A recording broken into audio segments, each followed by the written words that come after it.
Firman Tuhan pada malam hari ini yang akan menjadi renungan bagi kita semua terambil dari kitab Filipi pasal 4 ayat 6. Filipi pasal 4 ayat 6. Saya akan membacakannya bagi kita semua.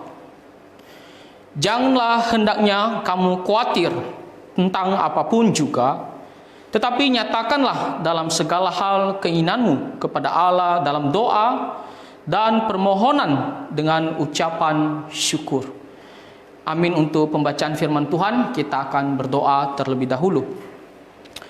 Bapa Surgawi, kami bersyukur malam hari ini kami bisa bersama-sama datang ke persekutuan doa meskipun secara online. Kami bersyukur untuk kesehatan yang Tuhan berikan. Dan pada saat ini ya Tuhan, kami mau mendengarkan firman-Mu. Tuhan, berbicaralah kepada kami, supaya firman-Mu bisa menghibur dan menguatkan kami semua. Ampuni dosa kami ya Tuhan, dalam nama Tuhan Yesus Kristus kami berdoa. Amin. Saudara-saudari yang terkasih di dalam Tuhan kita Yesus Kristus, firman Tuhan yang barusan kita baca di Filipi pasal 4 ayat 6, mengajarkan kita supaya kita selalu mengarahkan pandangan kita hanya kepada Tuhan Yesus Kristus dalam menghadapi segala sesuatu, dalam menjalani kondisi apapun. Hidup kita hanya arahkan kepada Tuhan Yesus, khususnya ketika kita berada dalam masa sulit, ya, masa susah. Apalagi sekarang ini kita sedang berada dalam kondisi sangat susah karena wabah virus corona. Dan kita memiliki banyak kekhawatiran. Ya, kekhawatiran akan kesehatan kita. Kita takut jangan sampai kita tertular, jangan sampai kita sakit, dan kita mengalami hal yang tidak diinginkan. Dan kita juga memiliki kekhawatiran dalam sisi kebutuhan kita sehari-hari. Ya, kita banyak yang mungkin kehilangan pekerjaan. Ya, banyak yang mungkin bergumul tentang apa yang akan dimakannya hari esok. Ya, tentang biaya keluarganya, tentang biaya sekolah anak-anaknya dan lain-lain. Jadi kita mungkin ya banyak memiliki kekhawatiran dalam kondisi seperti demikian. Nah, tetapi firman Tuhan mengajarkan kita, mengingatkan kita kembali, mengatakan bahwa janganlah hendaknya ya kamu khawatir tentang apapun juga. Ya, jangan kita khawatir tentang apapun juga. Pertanyaannya adalah mengapa kita tidak boleh khawatir? Ya, karena kekhawatiran hanya membuat kita terus gelisah, terus cemas. Ya, kita bisa tawar hati. Ya, kita bisa kecewa, putus asa karena melihat kondisi yang sedang kita alami.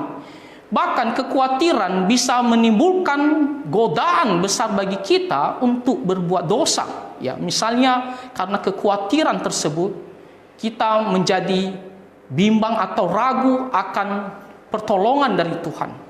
Ya, ragu akan kemahakuasaan Tuhan. Ya, sehingga iman kita bisa jadi mundur. Kita jadi malas untuk beribadah. Ya, tak ada fokus lagi untuk dekat kepada Tuhan karena kekhawatiran yang ada dalam hati dan pikiran kita terus menerus.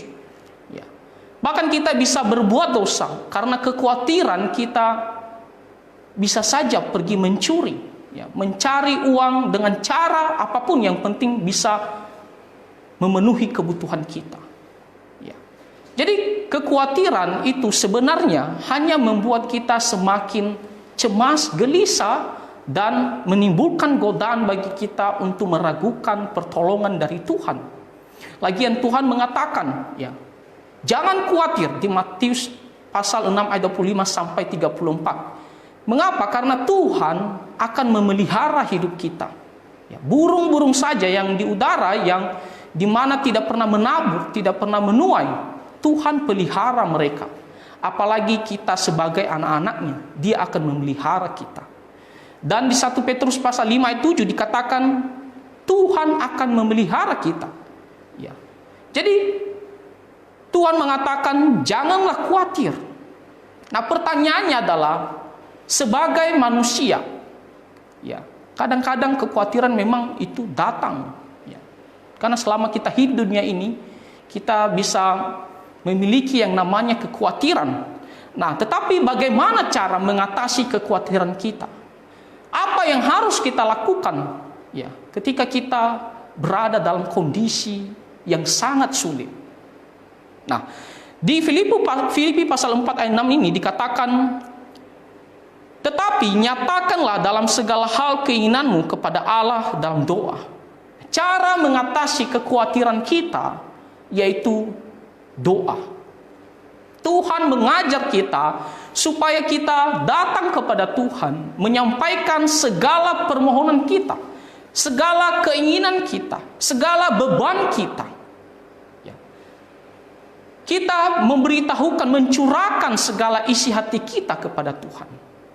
Dan waktu kita mencurahkan segala isi hati kita kepada Tuhan, tentunya akan memberikan kita suatu kelegaan. Ya. Kenapa? Karena semua beban kita seperti kita lepaskan dengan menyampaikan kepada Tuhan. Ya. Lagian waktu kita berdoa dengan iman, yakin bahwa Tuhan akan menolong kita. Tuhan akan mendengarkan dan menjawab doa kita. Jadi ketika kita yakin bahwa Tuhan akan mendengarkan kita, itu memberikan kita suatu harapan yang besar, ya, yang akan menghibur kita, yang akan menguatkan kita. Ya. Jadi doa itu sangat penting, membuat kita bisa menjadi lega, tenang, dan terhibur ketika kita menyampaikan kepada Tuhan. Karena kita sudah mencurahkan apa yang kita kehendaki kepada Tuhan Allah yang Maha Kuasa. Dan dengan keyakinan, ya, kita memiliki harapan bahwa Dia akan menolong kita. Dan doa juga, ya, adalah jalan satu-satunya untuk mendapatkan pertolongan dari Tuhan.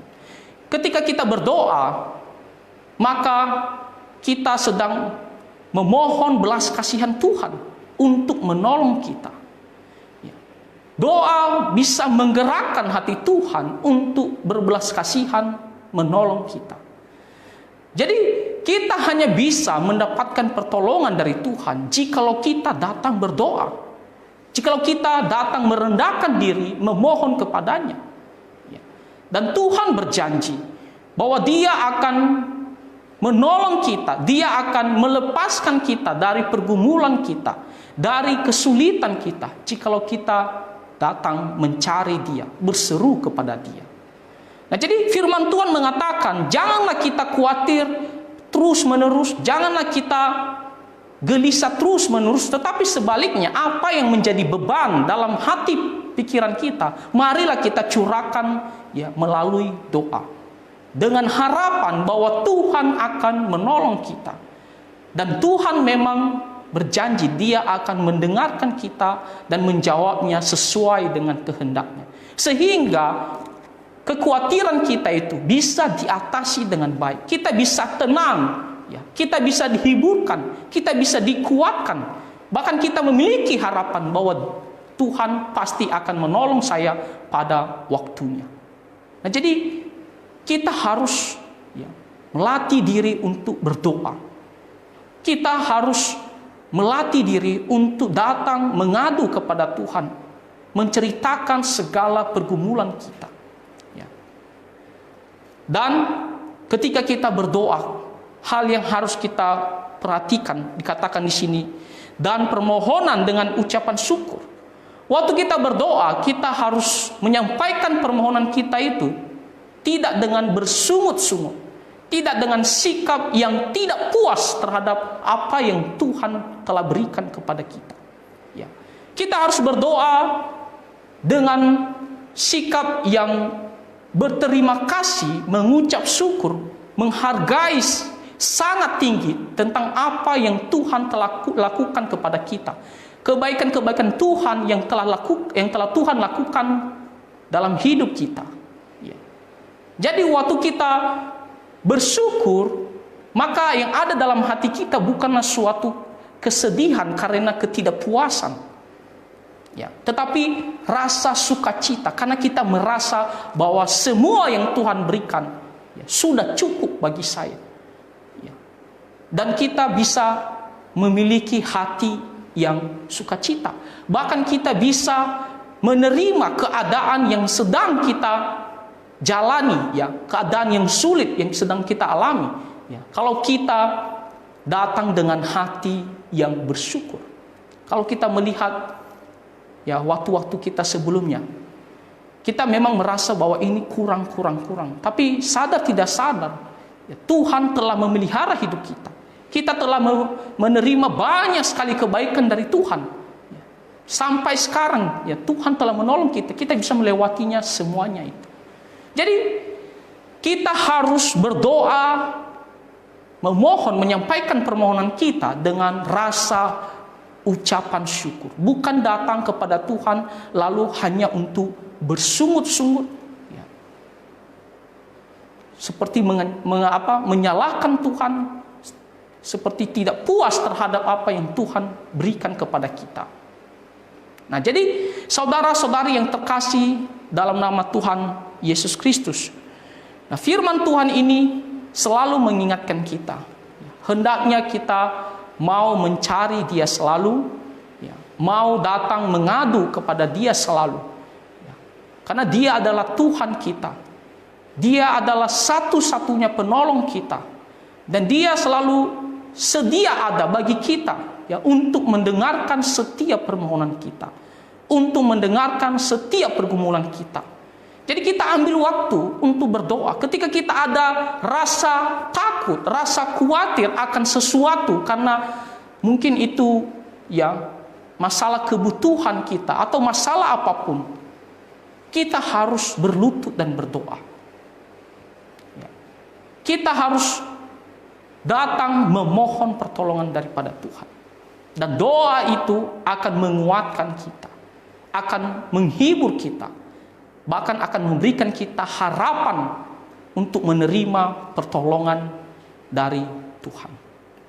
Nah, jadi marilah kita selalu berdoa, ya. Marilah kita selalu berdoa, memohon pertolongan daripada Tuhan. Dan kiranya firman Tuhan ini bisa menguatkan kita semua, bisa menolong kita semua untuk datang memohon pertolongan dari Tuhan di masa-masa penuh kesulitan. Itu saja firman Tuhan pada malam hari ini. Kiranya Tuhan Yesus memberkati kita semua. Mari kita bersatu di dalam doa. Bapa Surgawi, kami bersyukur untuk firman-Mu pada malam hari ini. Kami bersyukur karena Tuhan telah mengajarkan kami supaya kami bisa selalu datang berdoa, dan dari doa kami bisa dihiburkan, dikuatkan, bahkan mendapatkan pertolongan sehingga mengatasi segala kekhawatiran kami. Terima kasih atas firman-Mu ya Tuhan. Ampuni dosa kami. Dalam nama Tuhan Yesus Kristus kami berdoa. Amin.